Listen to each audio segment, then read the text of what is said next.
नमस्कार दोस्तों, मैं हूं इम्मू और आज की घटना है मध्य प्रदेश के छतरपुर जिले के एक गांव की। छतरपुर में नौगांव थाना आता है। इसी नौगांव थाना अंतर्गत लुक्सी गांव है।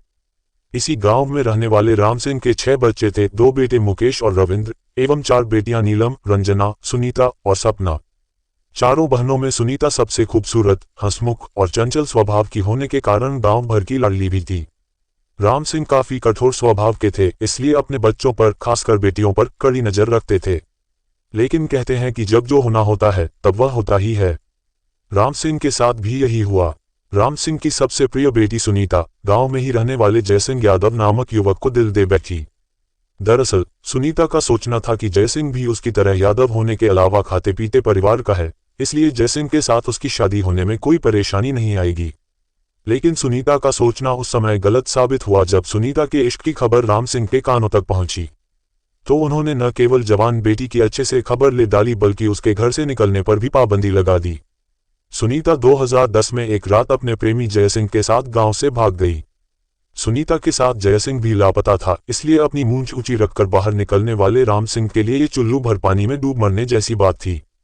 इसलिए उसने गांव वालों के सामने कसम खाई कि जब तक वह जयसिंह से अपनी इज्जत का बदला नहीं ले लेता वह अपने दाढ़ी बाल नहीं कटवाएगा।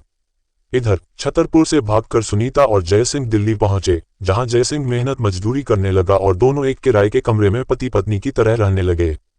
धीरे धीरे वक्त के साथ सुनीता जयसिंह के 2 बच्चों की मां भी बन गई, लेकिन पिता के गुस्से वाले स्वभाव के चलते कभी गांव वापस आने की हिम्मत नहीं जुटा सकी। धीरे धीरे 8 साल बीत गए।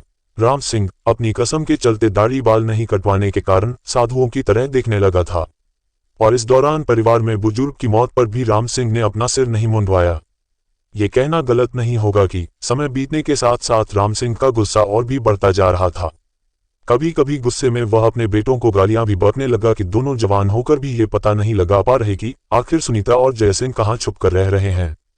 इसी बीच राम सिंह के बड़े बेटे मुकेश की शादी पास के गांव में रहने वाली संगीता यादव से हो चुकी थी। छोटे बेटे की शादी की बात चल रही थी, मगर इससे पहले दोनों भाइयों ने मिलकर सुनीता और जयसिंह का पता लगाने की ठानी। उन्हें दोनों के दिल्ली में होने की जानकारी मिल गई।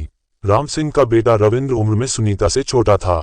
सुनीता उसे चाहती भी बहुत थी, इसलिए परिवार ने योजना बनाकर रविंद्र को सुनीता और जयसिंह को फुसलाकर गांव लाने की जिम्मेदारी सौंप दी, जिसके चलते रविंद्र ने किसी तरह सुनीता का फोन नंबर तलाश कर उससे बात करना शुरू कर दिया। विश्वास जमाने के लिए पहले 6 महीने तक रविंद्र सुनीता से केवल बात करता रहा, जिसके बाद एक रोज दिल्ली जाकर उससे मिलकर वापस भी आ गया।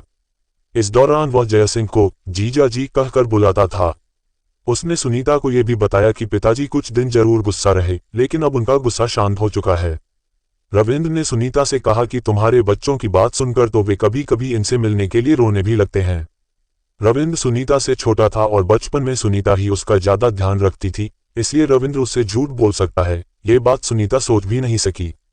जब रविंद्र को भरोसा हो गया कि सुनीता और जयसिंह उसके झांसे में आ चुके हैं, तो अगस्त 2018 में वह दिल्ली जाकर सुनीता और जयसिंह से मिला।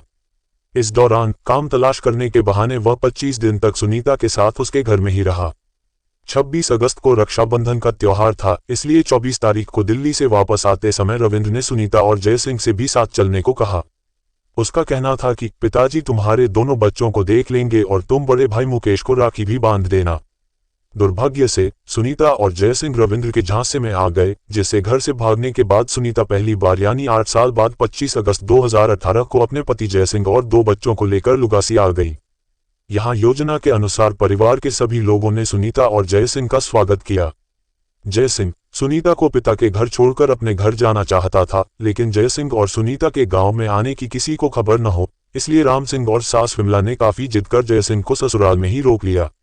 इसके बाद योजना बनाकर 27 अगस्त की शाम घर में मुर्गा पकाकर राम सिंह ने अपने दामाद जयसिंह और दोनों बेटे मुकेश एवं रविंद्र और दोस्त सावंत ठाकुर के साथ बैठकर दारू मुर्गा की पार्टी की। इसके बाद जब जयसिंह खा पी कर गहरी नींद में सो गया, तो घर की महिलाएं बहाने से सुनीता को बाहर आंगन में ले आईं और अंदर चारों ने मिलकर कुल्हाड़ी से जयसिंह की गर्दन काट दी और उसे ले जाकर नदी में बहा दिया। दूसरी तरफ घर की सभी महिलाओं ने जिस पलंग पर जयसिंह सो रहा था, उस पलंग और बिस्तर को जलाने के अलावा दीवारों और फर्श पर लगे खून को मिट्टी से ढक दिया। राम सिंह ने अपनी इज्जत का बदला लेने तक दाढ़ी बाल न कटवाने की कसम खाई थी।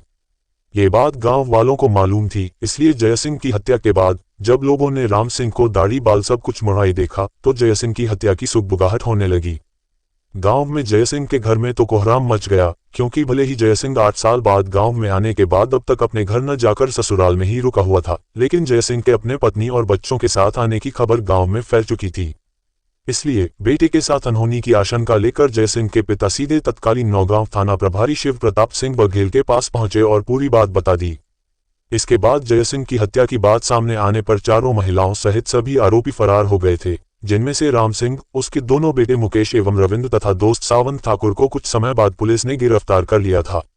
लेकिन सबूत मिटाने की चारों महिला आरोपी राम सिंह की पत्नी विमला, बेटे मुकेश की पत्नी संगीता एवं 2 बेटियां नीलम और रंजना तभी से फरार चल रही थीं, जिन्हें टीआई संजय बैथिया के निर्देशन में लुगासी चौकी प्रभारी अतुल झा की टीम ने काफी मशक्कत के बाद अब जाकर 4 साल बाद गिरफ्तार करने में सफलता हासिल की।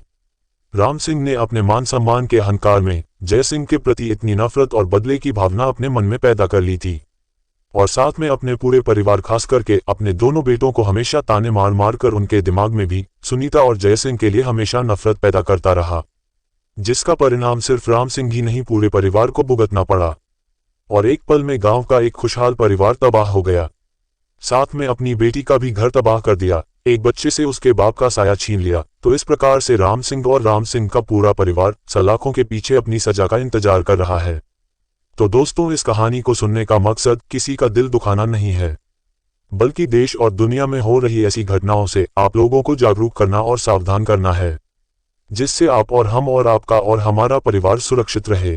तो दोस्तों, अगर आपको हमारी मेहनत पसंद आई हो तो वीडियो को एक लाइक करके दूसरों तक शेयर जरूर करें, ताकि वह भी देश में हो रही ऐसी घटनाओं से हमेशा सजग और जागरूक रहे। अगर आपने हमारे चैनल को सब्सक्राइब नहीं किया है तो हमारे इस channel crime story with Himmu channel को सब्सक्राइब जरूर करें, क्योंकि इस चैनल पर हम हमेशा देश में हो रही ऐसी सच्ची घटनाएं आपके लिए लाते रहते हैं। धन्यवाद।